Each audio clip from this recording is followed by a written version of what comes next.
उनके यहाँ तो 184 मुल्कों से डील कर रहे हैं वो।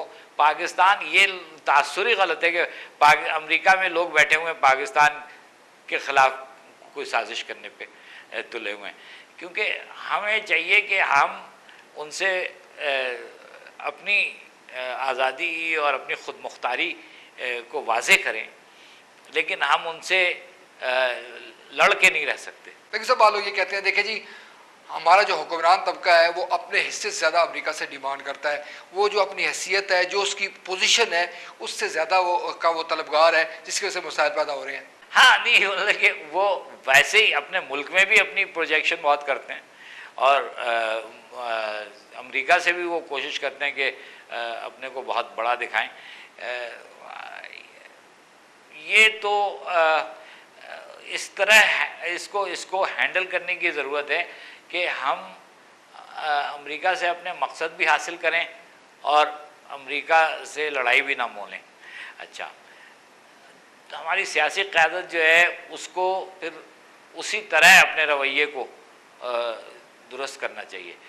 अब इसमें एक नुक्ता ये भी है कि आपने कहा कि वो वहाँ तो उनसे काफ़ी मिला के रखते हैं और यहाँ पे वो बाहर निकल के कहते हैं कि वो बुरा है और ख़राब है।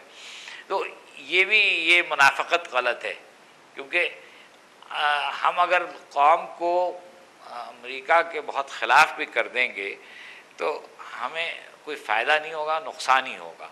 और जिस हद तक कौम चाहती है कि हम अपनी ख़ुद मुख्तारी को असर्ट करें, वाज़े करें, वो हमें करना चाहिए, लेकिन हमें साथ साथ हमारे सियासी लोगों को, हमारे सियासी क़यादत को, कौम को समझाना चाहिए कि ये रवैया सही नहीं होगा। लेकिन सर, तज़ाद के हवाले से लोग ये कहते हैं, देखिए जी, ड्रोन अटैक तज़ाद की बड़ी मिसाल है। ड्रोन अटैक के हवाले से अमेरिका से कहा गया कि आप जारी रखें और उसमें जो अहम टारगेट्स वो भी मारे गए जो पाकिस्तान को मतलूब थे, मगर बाहर आकर कहा जाता है कि अमेरिका हमारी जो सरहदें हैं उनको वायलेट ना करे, हमारी जो फ़िज़ाई हदूद हैं उनकी खिलाफ वर्जी ना करें। आप ये समझते हैं कि इसमें भी तज़ाद नज़र आ रहा है? जहाँ हो रहा है, और मैं समझता हूँ ये ड्रोन हमले जो हैं इसमें हमारी आवाम को इतनी इससे नाराज़गी है और तहफ़्फ़ुज़ात ऐसे हैं कि ये नहीं होने चाहिए। तो हमारी सियासी क़यादत को चाहिए कि ड्रोन हमले को रोके, और ये कोई, मैं नहीं समझता कि यही एक तरीक़ा है दहशतगर्दों को कंट्रोल करने का या उनको नाकारा करने का। बहुत से और तरीक़े इख्तियार किए जा सकते हैं। ड्रोन हमले अब कुछ इतने पॉलिटिसाइज़ हो गए हैं, कुछ ऐसे वो लोगों के नज़रों में आ गए हैं कि इनको रुकवाना चाहिए। नकवी साहब, हम यहाँ पर मुख्तसर ब्रेक लेंगे।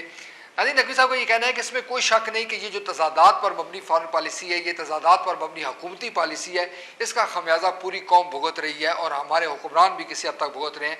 ज़रूरत इस बात की है कि जो तज़ादात हैं, जो मुनाफ़क़त है, वो झूठ है, वो न सिर्फ हमारी फ़ॉरेन पॉलिसी से खात्मा हो उसका, बल्कि हुकूमती अमूर से भी खात्मा हो। अपने लोगों पर एतमाद करना सीखें ताकि ज़्यादा बेहतर अंदाज में आगे बढ़ सकें। हमारे प्रोग्राम सिलसिला जारी है, हम यहाँ मुख्तसर ब्रेक लेते हैं, ब्रेक के बाद दोबारा हाज़िर होंगे।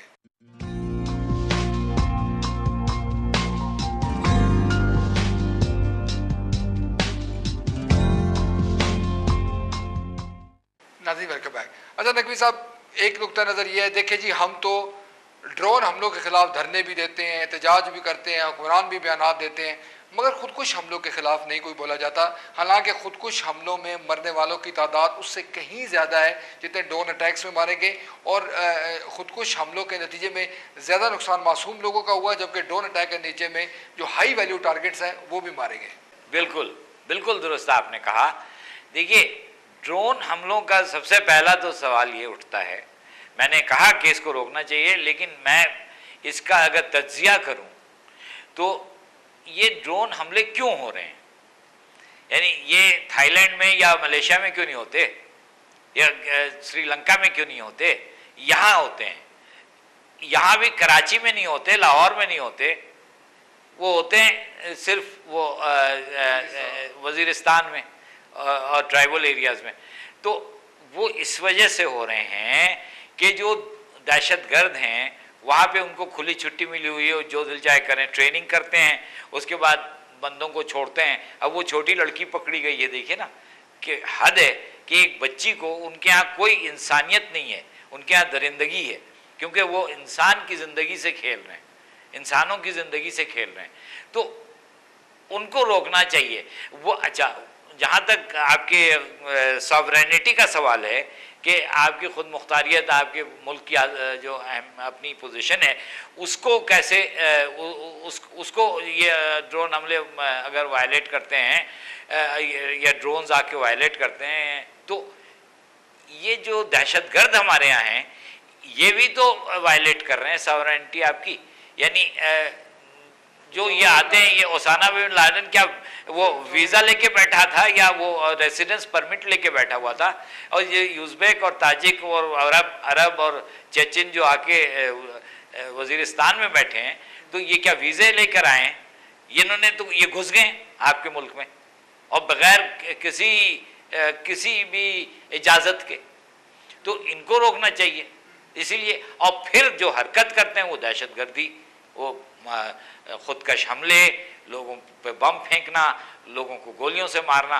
तो जो आप सही कह रहे हैं कि धरने अगर होने हैं तो धरने उनके खिलाफ होने चाहिए कि दहशतगर्द निकलो हमारे मुल्क से। और मैं तो एक और बात कहता हूँ, मैंने एक उस पर मजमून भी लिखा है कि सबसे पहले वायलेंस को रोका जाए, यानी जो दहशतगर्दी है, तबाही है, गारत, कत्ल व गारत है, उसको रोकना चाहिए।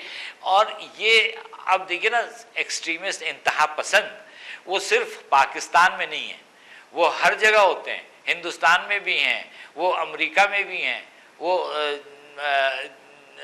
अरबों में हैं, हर जगह हैं।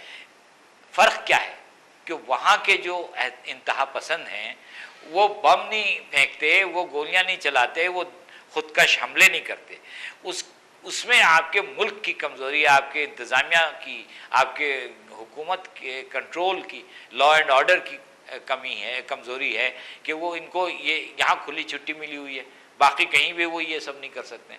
तो अगर देखिए ना, इसकी लॉजिकल बात यह है कि अगर वो चाहते हैं शरिया हो जाए, फ़र्ज़ किया नाफिज, तो वो मुझे कायल कर लें। अगर वो उनको चाहिए कि प्रचार करें, अगर प्रचार करके लोगों को कायल कर दें। यानी आप ये कह रहे हैं कि अगर तालिबान ने जो वो कौमी सियासत करनी है, अगर तालिबान ने हुकूमत करनी है, तो वो लोगों को कायल करे, कौमी सियासत में हिस्सा लें, वोट के जरिए आगे कंसेंसस डेवलप करें, तो जो दिल चाहे, बेशक जो मुल्क की अक्सरियत चाहेगी वही होगा। लेकिन ये कि वो मार कुटाई से, कत्ल व गारत से वो अपने मकासद हासिल करना चाहते हैं, वो बिल्कुल गलत है और वो कतन हमें उसकी इजाज़त नहीं देनी चाहिए। देखो साहब, ये कहा जाता है कि जी अमेरिका ने 2 मई को हमारी जो सरहदों की खिलाफ वर्जी की, हमारी जो फ़िज़ाई हदूद की खिलाफ वर्जी की, मगर हम ये देखते हैं कि उसामा बिन लादेन के हवाले से, मुल्ला बरादर के हवाले से, तालिबान के दीगर रहनुमाओं के हवाले से, दीगर दहशतगर्दों के हवाले से ये बातें उस तरह ताकतवर अंदाज में सामने नहीं आती। आप नहीं समझते कि ये एक गलत रवश है और इसका हमें नुकसान हो रहा है? इस पर भी हमें नज़रसानी करने की ज़रूरत है। बहुत अफसोसनाक। और मैं यकीन से तो नहीं कह सकता, लेकिन मैंने सुना ये है कि एक अहम वजह इसकी ये है कि वो ऐसी तंजीमें जो हैं वो धमकियां देती हैं, लोगों को डराती हैं कि हमारे खिलाफ कुछ ना बोलो। तो इस रेन ऑफ टेरर, ये जिसको कहते हैं कि ये जो धमकियों का एक माहौल पैदा किया हुआ है उन्होंने, उसको हमें ख़त्म करना चाहिए।